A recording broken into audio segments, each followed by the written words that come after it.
Hey world, this is MJ, and this I'm the ESPN of boxing, and this is my Danza breakdown of the Juan Estrada versus Bam Rodriguez, the undercard, and well the full card.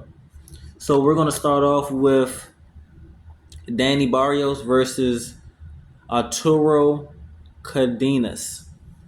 This fight was a good fight. It was a 10 rounder. It was a good fight. I thought mentally I had it way closer than what it was. It ended up being 7-3. Cardenas, and I believe it's for a Continental. I'm not sure. I believe it's WBC Continental.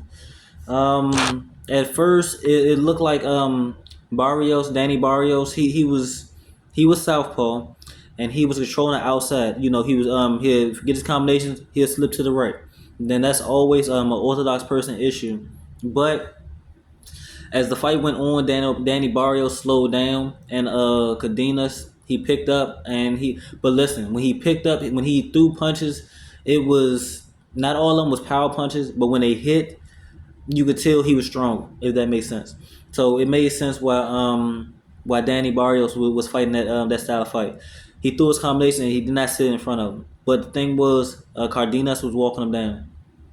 So like I said, it was a 7-3. Um, Cardenas.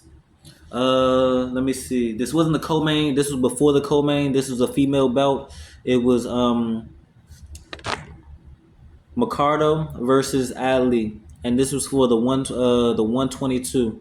Mercado had before this fight 7 defenses in the WBC 122. Now this was a good fight. It wasn't back and forth. It to me, in my opinion, like I didn't watch the whole fight. I'm not gonna lie to you. I was like I said, I was going back and forth between the two cards, but it looked like Ali was landing combinations at the very very end. So if that makes sense. So the both of them was orthodox. Ali was trying to time her coming in, so she hit her with a 2-3-1, or it'd be a 1-3-2. But either way, she was punching in between the shots. Mercado was walking her down.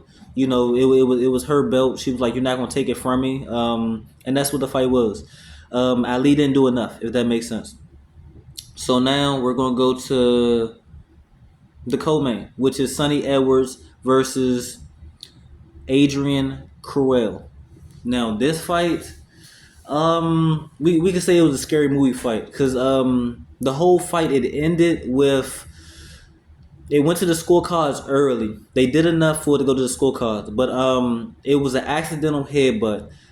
Sonny Edwards got a vicious gash right here, and it was one of those ones where the after the doctor looked at it, the doctor started moving the dude's face, and the cut started opening. They was and the doctor was like, "Nah."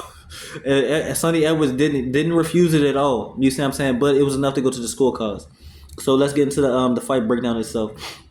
So Sonny Edwards, I believe he won every round. It was close in the aspect that it had. I want to say it was the fight. Was either stopped in between the 8th or 10th. So you still had rounds to go. Sonny Edwards was displaying way better footwork than he did against Bam Rodriguez.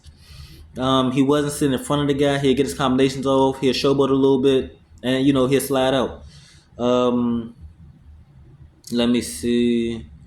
That was really it for real. Like the guy was just getting outclassed. You can say the guy, Carwell had slower feet, if that makes sense.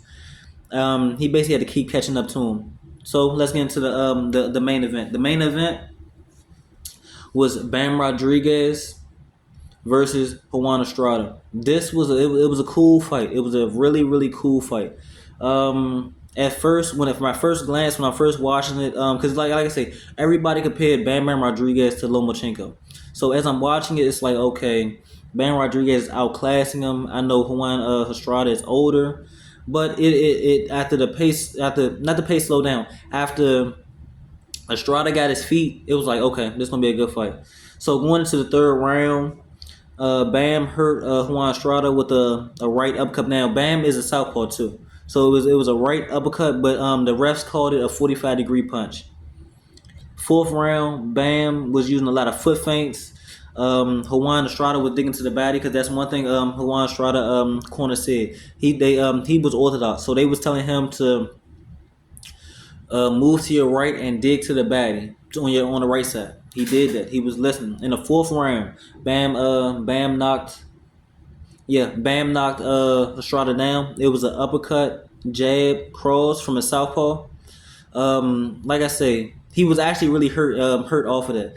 Bam tried to finish him, but it wasn't enough time left on the on that round, so he paced himself. Bam was using Lomachenko movement, so he was using the lateral footwork. He was stepping around, he was stepping back around. He was giving different looks and different angles.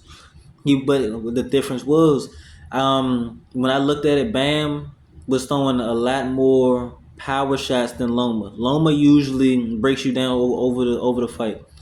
Yeah, in that round, Juan Estrada got hurt multiple times. But listen though, sixth round, Juan Estrada comes back and puts Bam down with a jab 1-2, and this from the orthodox. You know that cross is a southpaw's greatest nightmare. We know this. Seventh round though, Bam he got himself together. You know, he shook off the cobwebs because he wasn't. I'm not gonna say he was hurt, but he was more or less off balance, if that makes sense. Seventh round, Bam got himself back together, and he ended the fight with a body shot. It was a liver body shot from the southpaw.